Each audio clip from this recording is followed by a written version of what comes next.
إن الحمد لله نحمده ونستعينه ونستغفره ونعوذ بالله من شرور أنفسنا ومن سيئات أعمالنا من يهده الله فلا مضل له ومن يضلل فلا هادي له وأشهد أن لا إله إلا الله وأشهد أن محمدا عبده ورسوله أما بعد فأعوذ بالله من الشيطان الرجيم بسم الله الرحمن الرحيم يا أيها الذين آمنوا اتقوا الله حق تقاته ولا تموتن إلا وأنتم مسلمون يا أيها الناس اتقوا ربكم الذي خلقكم من نفس واحدة وخلق منها زوجها وبث منهما رجالا كثيرا ونساء واتقوا الله الذي تساءلون به والأرحام إن الله كان عليكم رقيبا يا أيها الذين آمنوا اتقوا الله وقولوا قولا سديدا يصلح لكم أعمالكم ويغفر لكم ذنوبكم ومن يطع الله ورسوله فقد فاز فوزا عظيما أما بعد فإن خير الحديث كتاب الله وخير الهدي هدي محمد صلى الله عليه وسلم وشر الأمور محدثاتها وكل محدثة بدعة وكل بدعة ضلالة وكل ضلالة في النار أما بعد أعوذ بالله من الشيطان الرجيم ولقد خلقنا الإنسان ونعلم ما توسوس به نفسه ونحن أقرب إليه من حبل الوريد إذ يتلقى المتلقيان عن اليمين وعن الشمال قعيد ما يلفظ من قول إلا لديه رقيب عتيد وجاءت سكرة الموت بالحق ذلك ما كنت منه تحيد ونفخ في الصور ذلك يوم الوعيد وجاءت كل نفس معها سائق وشهيد لقد كنت في غفلة من هذا فكشفنا عنك غطاءك فبصرك اليوم حديد وقال قرينه هذا ما لدي عتيد ألقيا في جهنم كل كفار عنيد مناع للخير معتد مريب الذي جعل مع الله إلها آخر فألقياه في العذاب الشديد قال قرينه ربنا ما أطغيته ولكن كان في ضلال بعيد قال لا تختصموا لدي وقد قدمت إليكم بالوعيد ما يبدل القول لدي وما أنا بظلام للعبيد قل لا يعلم من في السماوات والأرض الغيب إلا الله تمام تعریفیں بزرگی اور بڑائی اس اللہ وحدہ لا شریک کے لیے ہے جس نے اس ساری کائنات کو پیدا کیا درود اور سلامتی ہو اللہ کے پیارے حبیب صلی اللہ علیہ وسلم پر جنہوں نے اس دین کو بڑی ہی محنت اور مشقت کے ساتھ پہنچایا درود اور سلامتی ہو رسول اللہ صلی اللہ علیہ وسلم کے اصحاب رضوان اللہ علیہم اجمعین پر تابعین اور تبع تابعین پر تمام مؤمن مرد اور عورتوں پر اللہ کی رحمت اور اس کی سلامتی ہو آمین محترم بزرگوں اسلامی بھائیوں عزیز بچوں اور قابل احترام میری ماں اور بہنوں گزشتہ جمعہ ہم لوگوں نے ماہ سفر سے متعلق چند باتیں معلوم کی کہ اس ماہ میں پائے جانے والی بدعات اور اس ماہ میں پائے جانے والے غلط عقائد کے سلسلے میں چند باتیں ہم نے معلوم کی اور اس بات کا ہم نے ذکر کیا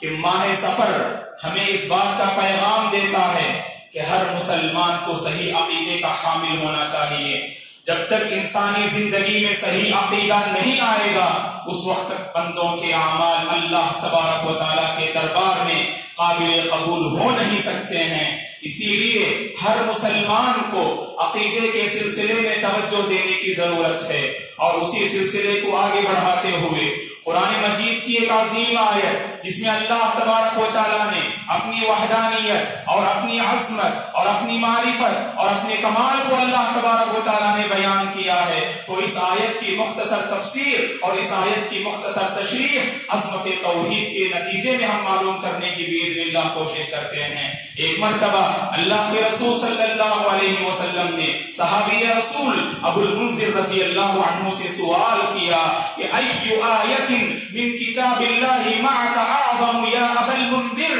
اے ابو المنذر اللہ کی کتاب میں سب سے عظیم آیت کون سی ہے؟ تو ابو المنذر رضی اللہ عنہ نے کہا اللہ ورسولہ اعلم، اللہ اور اس کے رسول بہتر جانتے ہیں۔ تو اللہ کے رسول صلی اللہ علیہ وسلم نے پھر سوال کیا اے ابو المنذر بتائیے کہ اللہ کی کتاب میں سب سے عظیم آیت اور عظمت والی آیت کون سی ہے؟ تو ابو المنذر رضی اللہ عنہ نے دوسری مرتبہ کہا اللہ لا الہ الا هو الحی القیوم، اے اللہ کے رسول قرآن مجید میں سب سے عظیم آیت، سب سے عظمت والی آیت قرآن مجید کی سورہ بقرہ کی یہ آیت کریمہ ہے جسے ہم آیت الکرسی کے نام سے جانتے ہیں۔ تو جب ابو المنذر رضی اللہ عنہ نے اللہ کے رسول صلی اللہ علیہ وسلم کو یہ جواب دیا تو آپ نے ان کے سینے پر ہاتھ مارتے ہوئے صحابی رسول فرماتے ہیں فضرب رسول اللہ صلی اللہ علیہ وسلم فی صدری وقال لیہنیک العلم یا ابا المنذر، شاباشی دیتے ہوئے اور آپ نے انہیں سراہتے ہوئے آپ نے ان کے سینے پر ہاتھ مارتے ہوئے کہا کہ تمہارا یہ علم تمہارے لیے مبارک ہو اے ابو المنذر، تم نے صحیح جواب دیا۔ تو گویا کہ اس سے پتا چلا قرآن مجید کی آیات میں سب سے عظیم آیت جو توحید پر مشتمل ہے، جو اللہ کی کمال قدرت پر مشتمل ہے، جو اللہ کی کمال عظمت پر مشتمل ہے، جو اللہ تبارک و تعالیٰ کے جلال و جمال پر مشتمل ہے، جسے ہم آیت الکرسی کے نام سے جانتے ہیں، وہ قرآن مجید کی سب سے عظیم آیت ہے دوستو، اور اس پر پوری امت کا اتفاق ہے، اس پر پوری امت کا اتفاق ہے کہ قرآن مجید کی سب سے عظیم آیت آیت الکرسی ہے۔ آخری آیت آیت الکرسی اس قدر عظیم کیوں کر ہوئی؟ آئیے اس آیت کے مفاہیم پر ہم غور و فکر کرتے ہیں۔ سب سے پہلے اللہ تبارک و تعالیٰ اس آیت کریمہ میں فرماتے ہیں اللہ لا الہ الا ہو، اللہ کے سوا کوئی حقیقی معبود نہیں اس کائنات میں، اس روئے زمین میں اگر کوئی سچا معبود ہے تو صرف اللہ تبارک و تعالیٰ کی ذات ہے، اور اللہ تبارک و تعالیٰ برحق ہے، وہ معبود ہونے میں برحق ہے، اس کا قول برحق ہے، اس کی بات برحق ہے، اس کی کتاب برحق ہے، وہ اپنی وحدانیت میں برحق ہے، اور اس نے جو رسولوں کو نازل کیا وہ رسولوں کو نازل کرنے میں برحق ہے، اور جو باتیں اس نے قرآن مجید میں بتائیں ان باتوں کو بتانے میں وہ برحق ہے، اور اسی طرح سے جن باتوں کا اللہ نے حکم دیا ہے ان باتوں میں پروردگار برحق ہے۔ یہ ہم میں سے ہر ایک کو اس کا ایمان رکھنا چاہیے۔ بہت سارے لوگ جب لا الہ الا اللہ کا ترجمہ ٹرانسلیٹ پوچھتے ہیں تو لوگ کہتے ہیں کہ اللہ کے سوا کوئی معبود نہیں۔ اگر آپ حقیقت پر غور کریں تو آپ کو پتا چلے گا کہ اس کائنات میں اللہ کے سوا بہت سارے معبود ہیں، بہت سارے ایسے معبود ہیں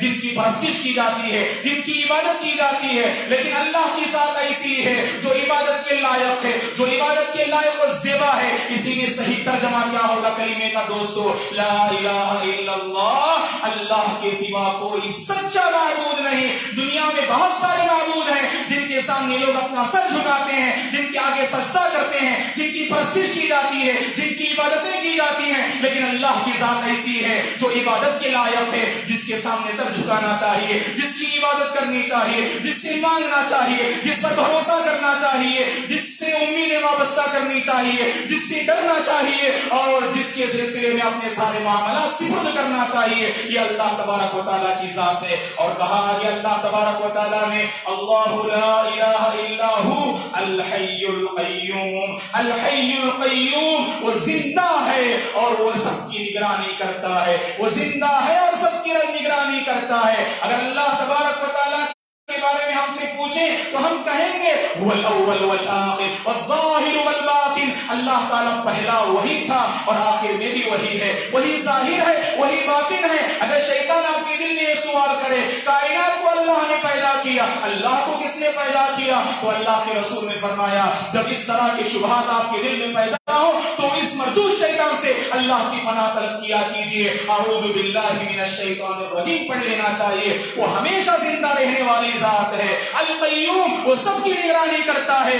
اللہ کی کمال قدرت دیکھیے، اللہ کی کمال جلالت دیکھیے، اللہ تبارک و تعالیٰ کی کمال ذات پر غور کیجیے کہ وہ ہمیشہ زندہ رہتا ہے، وہ ہمیشہ سب کی نگرانی کرتا ہے۔ اور اسی کے نتیجے میں اس کے بعد اللہ نے کہا لا تأخذہ سنۃ ولا نوم، لا تأخذہ سنۃ ولا نوم، اللہ سب کی نگرانی کرتا ہے تو کوئی یہ نہ سمجھ لے اللہ کو کبھی نیند بھی آتی ہے، کبھی اونگ بھی آتی ہے۔ یہ سب مخلوقات کو لائق ہوتے ہیں۔ یہ عیب ہے دوستو کہ انسان کو نیند کا طاری ہونا اور اسی طرح سے اونگ کا آنا، یہ مخلوقات کو اللہ تعالیٰ نے رکھا ہے، لیکن خالق کی ذات میں یہ عیب ہے اور اللہ تعالیٰ اس عیب سے پاک ہے، اور اللہ کی ذات اس عیب سے پاک ہے۔ اللہ کو نہ نیند آتی ہے نہ اونگ آتی ہے، اور اس کی گواہی کائنات دیتی ہے، اس کی گواہی اللہ کی مخلوقات دیتی ہیں۔ کائنات کا یہ جو نظام چل رہا ہے، کائنات کا جو سسٹم چل رہا ہے، یہ سسٹم اور کائنات کا یہ نظام اس بات کی گواہی دے رہا ہے اللہ کو نہ کبھی نیند آتی ہے اور نہ کبھی ہی اونگ آتی ہے۔ جیسا کہ کفار کا عقیدہ ہے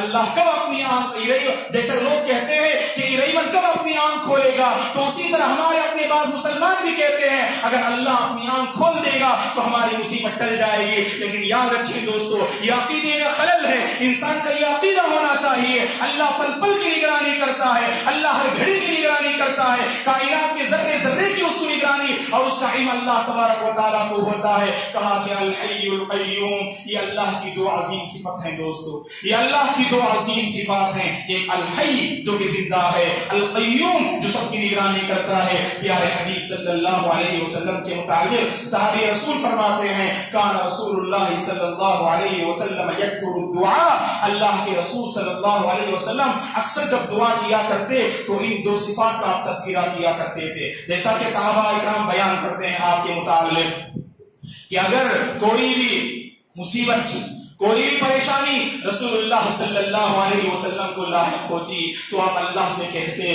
یا حی یا قیوم برحمتک استغیث، یا حی یا قیوم برحمتک استغیث، اے زندہ رہنے والی ذات، اے سب کی نگرانی کرنے والی ذات، تیری رحمت سے میں مغفرت، تیری رحمت سے میں مدد حاصل کرتا ہوں، میں مدد چاہتا ہوں۔ تو گویا کہ ایسی دعا کرنی چاہیے دوستو جب انسان مصیبت میں مبتلا ہو جائے، جب انسان پریشانی کا شکار ہو جائے تو اس وقت اس دعا کا اہتمام کرنا چاہیے یا حی یا قیوم برحمتک استغیث۔ اور اسی طرح سے اللہ کی ذات ایسی ہے نہ اسے نیند آتی ہے نہ ہی اسے اونگ آتی ہے، اور اس کی گواہی کائنات دے رہی ہے۔ روزانہ صبح سویرے سورج مشرق سے طلوع ہوتا ہے اور مغرب میں غروب ہوتا ہے، اور دن کے بعد رات کا یہ سسٹم اور رات کے بعد دن کا آنا، یہ سسٹم کائنات کا اس بات کی گواہی دے رہا ہے اللہ تبارک و تعالیٰ سب کا محافظ ہے، سب پر نگران ہے۔ اللہ تعالیٰ کو نہ نیند آتی ہے اور نہ ہی اونگ آتی ہے۔ اور اسی طرح سے پیارے حبیب صلی اللہ علیہ وسلم نے جو فرمایا کہ جب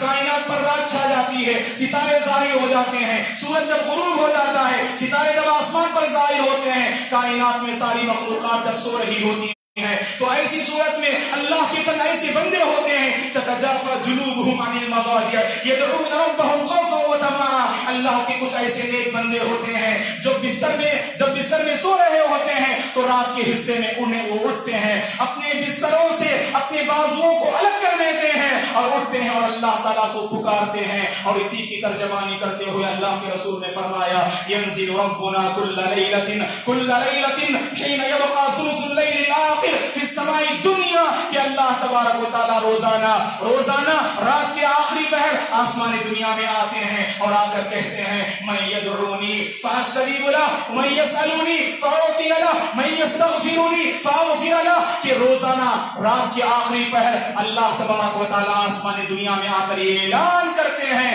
کہ کون ہے جو مجھے پکارے میں اس کی پکار کو قبول کروں، کون ہے مجھ سے مانگے میں اس سے عطا کروں، کون ہے مجھ سے مغفرت طلب کرے میں اس کو بخش دوں، میں اس کے گناہ کو دھل کے رکھ دوں۔ یہ اللہ تبارک و تعالیٰ روزانہ اعلان کرتے ہیں۔ دوستو اس موقع پر ایک بات میں آپ کو بتانا چاہتا ہوں، بعض لوگ ہوتے ہیں جو احادیث کو اپنی عقل سے سمجھنے کی کوشش کرتے ہیں، اس حدیث کا انکار کر دیتے ہیں، اس لیے کہ اللہ تبارک و تعالیٰ اس آیت میں کہ اس حدیث میں اللہ کے رسول فرماتے ہیں کہ روزانہ، جبکہ صحیح بخاری اور مسلم کی حدیث ہے، روزانہ آسمان دنیا پر اللہ تشریف لاتے ہیں اور آپ کو یہ بات معلوم ہونی چاہیے کہ کائنات کے نظام پر اگر غور و فکر کریں تو دنیا کے کسی نہ کسی حصے میں رات ہوا کرتی ہے، تو کیا اللہ تعالیٰ ہمیشہ اپنی کرسی سے عرش سے الگ ہو کر آسمانی دنیا میں تشریف لاتے ہیں؟ یہ تو ناممکن بات ہے، تو لہذا ہماری عقل سے یہ حدیث جو ہے موافقت نہیں رکھتی ہے، تو لہذا حدیث کا انکار کر دیتے ہیں۔ اللہ ایسے لوگوں کو ہدایت دے۔ یاد رکھیں دوستو،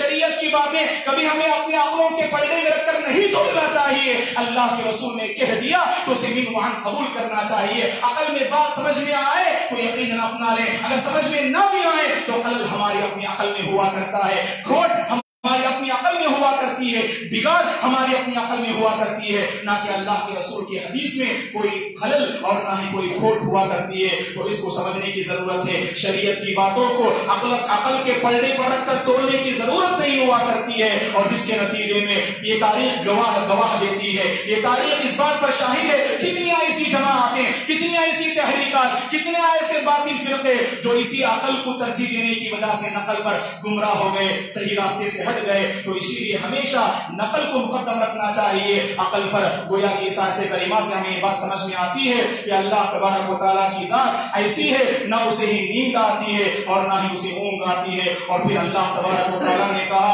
لا تأخذه سنة ولا نوم له ما في السماوات وما في الأرض، اللہ ہی کے لیے جو کچھ آسمانوں میں ہے اور جو کچھ زمینوں میں ہے، اللہ تبارک و تعالیٰ اپنی حکمت سے، اپنے حکم سے اور اپنی تدبیر سے اور اپنی قدرت سے اور اپنی عظمت سے آسمان و زمین کی ساری چیزوں کو چلاتا ہے۔ ساری کائنات کی تدبیر اللہ کے ہاتھ میں ہے۔ اللہ کیسے چلاتا ہے اس کائنات کے نظام کو؟ اللہ تبارک و تعالیٰ اپنی حکمت سے، اپنی تدبیر سے، اپنی تدبیر میں وہ یکتا ہے، اپنی حکمت میں وہ یکتا ہے، اپنی قدرت میں وہ یکتا ہے۔ اور اللہ تبارک و تعالیٰ ہی کے لیے آسمان و زمین کی ساری ملکیت ہیں، کیونکہ ان ساری چیزوں کو پیدا کرنے والا صرف اللہ تبارک و تعالیٰ ہے۔ خالق المخلوقات صرف اللہ ہی کی ایک ذات ہے۔ جب اللہ تعالیٰ نے ہر چیز کو پیدا کیا تو اسی کی عبادت کرنی چاہیے، اسی کے آگے اپنا سر جھکانا چاہیے۔ پھر اللہ نے آگے کہا لہو ما فی السماوات وما فی الارض من ذا الذی یشفع عنده الا باذنہ، وہ کون ہے جو اللہ کے پاس سفارش کر سکتا ہے اس کی اجازت کے بغیر؟ قیامت کے دن اللہ کی اجازت کے بغیر کوئی سفارش کر نہیں سکتا ہے۔ اللہ تعالیٰ جس سے راضی ہو، اللہ جس کو اجازت دے، وہی بندہ اللہ کے پاس سفارش کرے گا، اور جس کے حق میں اللہ تعالیٰ اجازت دیں گے وہی بندہ اللہ کے پاس سفارش کر سکتا ہے۔ یہ ہمارا مومن، ہمارا یہ ایمان ہونا چاہیے، اور ہر مومن بندے کا یہ ایمان ہونا چاہیے دوستو کہ اللہ تبارک و تعالیٰ کے پاس کوئی اس کی اجازت کے بغیر سفارش کر نہیں سکتا ہے۔ جس سے اللہ تعالیٰ راضی ہو وہی اللہ تبارک اسی کی سفارش گویا کہ اللہ کے دربار میں قابل قبول بھی ہو سکتی ہے۔ پھر اللہ نے آگے کہا من ذا الذی یشفع عنده الا باذنہ یعلم ما بین ایدیہم وما خلفہم، یعلم ما بین ایدیہم وما خلفہم۔ مخلوقات کی اگلی اور پچھلی ساری چیزوں کو اللہ جانتا ہے، مخلوقات کی اگلی اور پچھلی ساری چیزوں کو اللہ جانتا ہے۔ اللہ پاسٹ کو جانتا ہے، پریزنٹ کو بھی جانتا ہے، اور فیوچر کو بھی اللہ تبارک و تعالیٰ جانتا ہے۔ یہ ہمارا ایمان ہونا چاہیے۔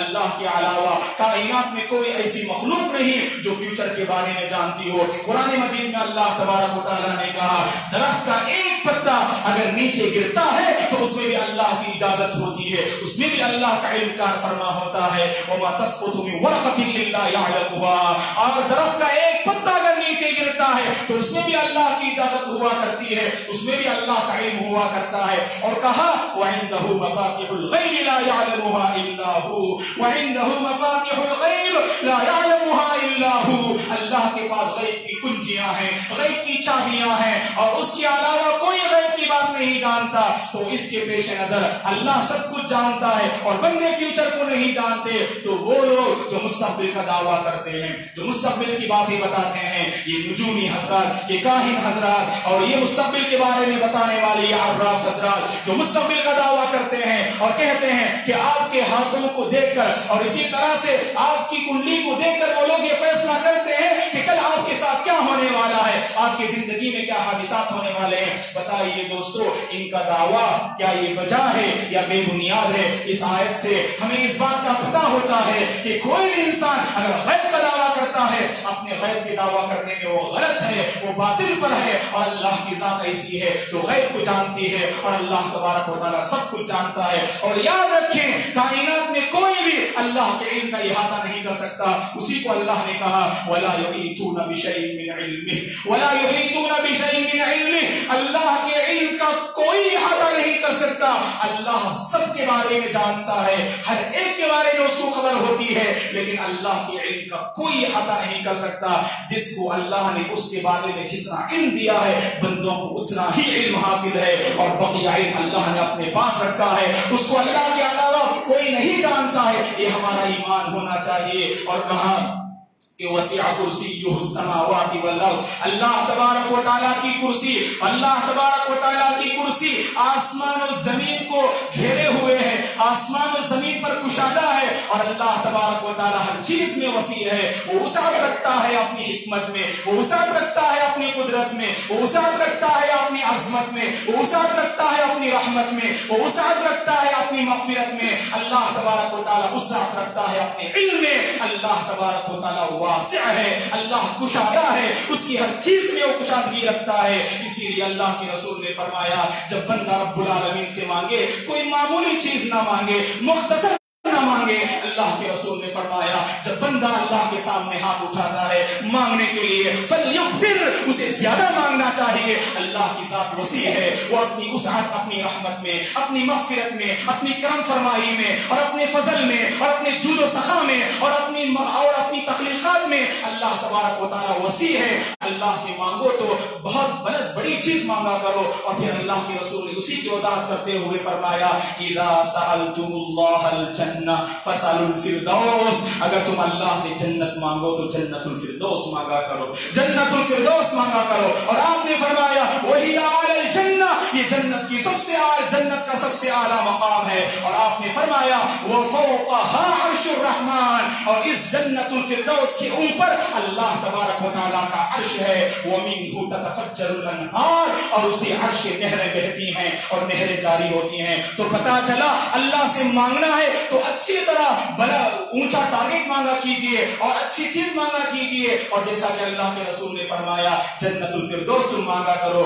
اور پھر اسی آیت میں اللہ نے کہا وَلَا يَعُودُهُ حِفْظُهُمَا وَلَا يَعُودُهُ حِفْظُهُمَا، آسمان و زمین کی حفاظت سے اللہ تبارک و تعالیٰ کو کبھی تھکاوٹ لاحق نہیں ہوتی، اللہ کبھی تھکتا نہیں ہے۔ دوستو یہ تھکاوٹ اور یہ تھکنا یہ بندوں کو لاحق ہوتی ہے، یہ صفت یہ بندوں کے لیے لاحق ہے، اور اللہ تبارک و تعالیٰ کی ذات اس سے بالکل پاک ہے۔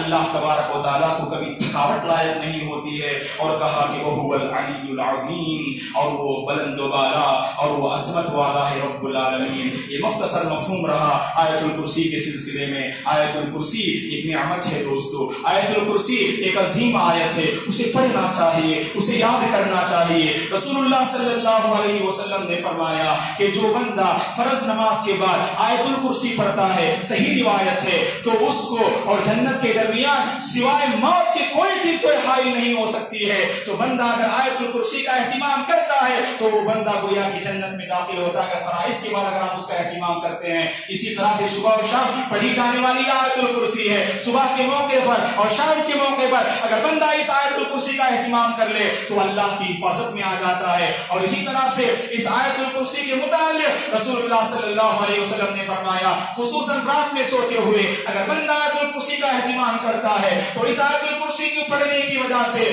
بندے کو برے خواب نہیں آیا کریں گے، اور شیطان کی مکاری اور چال بازی سے وہ مکمل محفوظ ہو جائے گا اور اللہ کے حفظ و امان میں آ جائے گا۔ فرشتے کو اللہ تعالیٰ مقرر کر دیتے ہیں اس بندے کی حفاظت کرنے کے لیے۔ تو یہ عظیم آیت ہے جو اللہ کی وحدانیت پر دلالت کرتی ہے، جو اللہ کی کمال عظمت اور کمال قدرت پر دلالت کرتی ہے۔ تو اسی لیے ہم میں سے ہر ایک کو چاہیے کہ اس آیت کو پڑھنا چاہیے، اس آیت کے ساتھ ہمارا قلب بھی لگاؤ ہونا چاہیے، اس آیت کے ساتھ ہمارا مضبوط رشتہ ہونا چاہیے۔